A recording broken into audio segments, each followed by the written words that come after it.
What's really interesting in this representation is that the edges embody the rules of the game.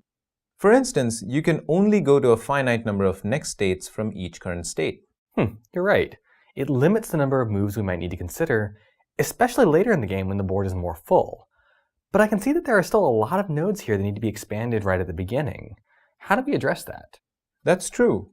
On a 3x3 board, the very first move has 9 different possibilities, and then 8 for the opponent, and so on. But some of these are pretty clearly wasteful moves. So for example here, it's O's turn, but it doesn't make sense to go here because there's one X in that row and one in the same column. This move will never contribute to a winning combination. Yes, that's a great observation. Being able to ignore moves based on easy-to-evaluate conditions like this is known as pruning the search tree.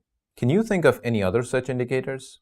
Or maybe, how about the fact that we're playing against a human opponent that is also trying to win? You're on the right track.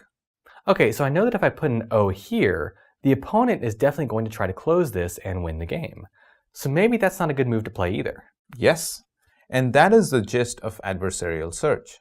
We'll learn how to formalize these intuitions using the minimax algorithm, where you are trying to maximize your chances of winning on your turn, and your opponent is trying to minimize your chances of winning on their turn. This approach is so effective because when you rule out a move as being bad, you are actually getting rid of all its potential successors from consideration. So that seems like this is a better definition of an intelligent agent to me. It's able to anticipate and plan around expected changes in its environment, including those introduced by other agents. But game playing is one thing. I wonder how AI handles the complexities of the real world.